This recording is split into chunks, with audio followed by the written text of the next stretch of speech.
Fala galera, seja muito bem-vindo, muito bem-vinda a mais uma edição do Bet do Dia para falar de Copa Libertadores. Agora vamos começar a analisar Palmeiras e Independiente del Valle. Brasil contra Equador aí pela competição sul-americana. E quem vai me ajudar aqui nessa análise é ele, que entende tudo, Matheus Montenegro. Fala Fábio, fala meus queridos, vamos que vamos analisar esse confronto do Verdão. Vem de uma derrota aí sofrida, enfrentando o Del Valle, que é aquele famoso timezinho chato, né, na Libertadores, difícil de ser batido. Vamos trazer o contexto das duas equipes, como elas chegam para esse confronto, padrões que observamos, estatísticas, para você, apostador, buscar as melhores oportunidades lá na Bet Nacional. É isso, o jogo que vai ser nesta quarta-feira, tá? Dia 15 de maio, às 9h30 da noite, lá no Allianz Parque, para a alegria de Abel Ferreira, né, que reclamou porque jogou na Arena Barueri no final de semana, perdeu para o Atlético Paranaense por 2-0, mas vai jogar agora no seu tapetinho. Pois é, e boa informação, inclusive, né? Porque a gente tem que vale salientar que essa última derrota do Palmeiras foi atuando lá em Barueri, né? Não é no seu estádio. O público também muito fraco ali para os padrões do Palmeiras, Série A, né? É outra cidade, não é nem ali em São Paulo mesmo. Então esse contexto do estádio que foi jogado, a gente tem que inserir aqui, porque o Palmeiras atuando no Allianz, ele é muito mais forte. As né? últimas duas derrotas do Palmeiras foram na Arena, né? Exatamente. Em casa, né? Foi pro Inter e depois pro Atlético, então a gente confia mais no Palmeiras, no Allianz Exatamente. Parque. Matheus, agora vamos ver como chegam Palmeiras e Del Valle em números, né? O Palmeiras que perdeu nesse final de semana, né, pro Atlético Paranaense, 2-0 lá na Arena Barueri, como a gente já falou, né? Não foi no Allianz Parque. Já o Del Valle é um time ali que tem 3 vitórias, 2 derrotas, um time ali que troca pontos, né? na sua sequência recente.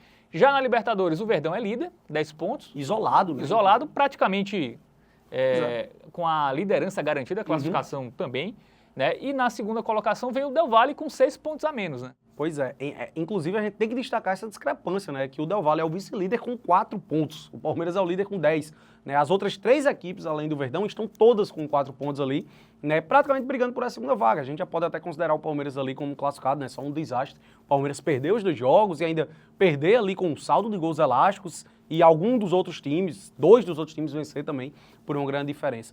Né? Então, a gente já imagina o Verdão classificado, esse é um ponto que a gente deve também considerar, né, para esse confronto, já ficar um pouquinho com o pé atrás de eventualmente o Palmeiras não golear, como foi nos últimos jogos, né, porque a gente já destaca que a média de gols marcados do Palmeiras na Libertadores ela é muito alta, são 3 gols por jogo, marcou 12 nesses 4 jogos. Né, mas agora com a classificação já aí 99% encaminhada, né, a gente fica com um pouquinho mais relutante em relação a uma eventual goleada. Né? Exatamente. O Palmeiras que fez 5, né, contra a equipe do Liverpool, né? No último jogo, tem uma média muito alta, né? Contra o Del Valle marcou 3, né? Fora Lá de no Equador, casa. 3-2, uma virada. Né? Em termos de gols marcados e sofridos aí do Del Valle, a gente tem médias parecidas, um pouquinho maior de gols sofridos, 1.5 contra 1.25 de gols marcados. É isso, vamos ver agora os padrões das equipes aí, tanto de Palmeiras como de Del Valle. É bom lembrar que no Campeonato Brasileiro, os jogos do Palmeiras tendem a ter poucos gols. Já na Libertadores é o inverso, né? Tendem a ter mais do que 2,5 gols. Então, a gente pode até ter uma expectativa de gols nesse jogo. Vale lembrar que o Palmeiras, o último jogo dele na Libertadores foi um 5-0 no Liverpool fora de casa. Contra o próprio Independiente del Valle, ele venceu por 3-2 também atuando fora de casa. Perdia por 2-0, virou fora de casa. Mas a estatística do Palmeiras que a gente traz aqui é que dos 12 gols que o Palmeiras fez nessa Libertadores, 9 foram no segundo tempo. E desses 9, 6 foram a partir dos 30 minutos do segundo tempo. Então, metade dos gols do Palmeiras, Matheus, foram marcados ali na reta final do jogo. Pois é, uma média muito alta, né? E isso já nos condiciona a buscar algo relacionado a isso. Né? Aquele apostador que quiser esperar o ao vivo para buscar algo a favor do Palmeiras, já fica ligado nessa estatística, né? Um padrão muito alto, 75% dos gols marcados foram no segundo tempo e 50% marcado depois dos 30 do segundo tempo, né? Já na reta final do confronto. Em relação ao Del Valle, a gente tem uma estatística de marcar o primeiro gol, né, que aconteceu em 8 das últimas 10 partidas da equipe equatoriana, e em confrontos diretos, soberania aí do Palmeiras, né, passando por cima do Del Valle. Até do escudo ali, Até no escudo ali, tá passando por cima da equipe equatoriana nas últimas 3 vezes que se enfrentaram.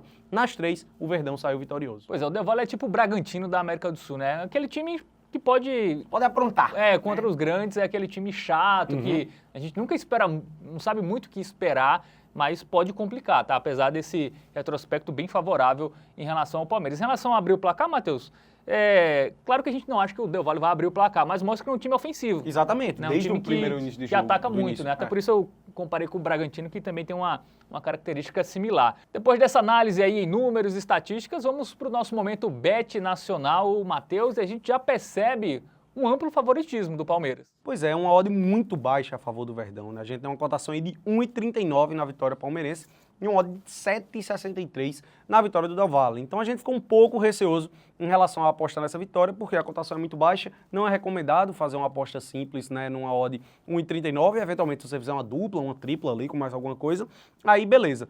Mas em termos de resultado final, uma alternativa que a gente busca aqui é lá no handicap, né, que é praticamente a mesma coisa, porém você vai ter que torcer por pelo menos aí mais um golzinho para conseguir lucro, né? Indo lá na aba de handicap, a opção de handicap -1 a favor do Palmeiras está pagando 1,6, uma odd maior, que já considero justa aí pré-jogo, mas aqui você vai ter que torcer para o Palmeiras vencer por 2 ou mais gols de diferença para ser green. Vale lembrar que aqui é o handicap asiático, ou seja, se o Palmeiras vence por 1 gol de diferença, o dinheiro é devolvido, você não perde. Então, a vitória do Palmeiras ali, pelo menos você já está seguro, você não vai perder dinheiro. Se o Verdão vence por 2 ou mais, aí é green, é dinheiro no bolso. Muito bem. E mercado de gols, Matheus? Tu vê alguma oportunidade aí? Pois é, a gente fica com receio em termos de gols, porque o Palmeiras, por mais que ele venha fazendo muitos gols na Libertadores, né, conforme a gente falou, ele já está praticamente classificado aí, só um desastre para ser eliminado. Né, e o próprio site da Bet Nacional, ele já precifica que existe uma tendência alta de gols, pagando apenas 1,75 no mais 2,5 gols. Então eu fico um pouco receoso porque não acredito que o Palmeiras vai golear, né? Para bater o mais 2,5, eu imagino que o Del Valle teria que fazer um golzinho pelo menos. Acredito que seja mais fácil esse jogo ser 2-1 para o Palmeiras do que o 3-0, eventualmente, né? Então fico um pouco receoso de pegar esse mais 2,5. Eu prefiro o handicap -1, porque no cenário onde o Palmeiras vença por 2-0, é green lá no handicap. E aqui no mais 2,5 seria red. Temos ali no menos gols. Aí eu também já fico um pouco de pé atrás, por quê? Porque o Del Valle ele precisa do resultado, né? Então ele deve se lançar. Inclusive a gente traz uma análise aqui referente à vitória no primeiro tempo do Palmeiras também, que fica com o pé atrás, né? Tem uma cotação boa aí de 1,91 lá na aba aí, primeiro tempo, 1,92 a cotação para o Palmeiras vencer a primeira metade do jogo, né? Mas a gente observou que o Del Valle ele é um time que ataca muito desde o início do jogo, né? Em 8 das últimas 10 partidas ele conseguiu marcar o primeiro gol. E o Palmeiras ele tem um retrospecto muito bom no segundo tempo. Então a gente frisa aqui novamente a importância do apostador que tiver a oportunidade de acompanhar o jogo ao vivo, em tempo real, deixa para operar no ao vivo, porque tende a buscar mais oportunidades, né? Eventualmente, se o primeiro tempo terminar empatado, você pode buscar uma vitória do Palmeiras com a odd mais alta, um mercado de gols, né? Para aquele que quiser já se precaver e apostar no pré-jogo, aí a recomendação fica para o handicap -1. Boa! Então é isso. Dicas dadas, Matheus, faça o nosso recap. Nosso recap. Foca no ao vivo, se você tiver a oportunidade, né? As operações em live aqui são melhores para esse confronto. Mais uma dica para o pré-jogo aí, para vocês já se precaver desde já e já estar dentro do mercado. Cotaçãozinha 1,6 no handicap -1 a favor do Palmeiras. Boa, então é isso. Fechamos mais uma edição do Bets do Dia. Muito obrigado pela sua audiência e aqueles recados, tá? Curte, compartilha, se inscreve. Enfim, acesse o nosso site, tá? tvbet.com, para não perder nenhum conteúdo focado exclusivamente para você, apostador. Valeu, Matheus! Valeu, Fábio. Tamo junto.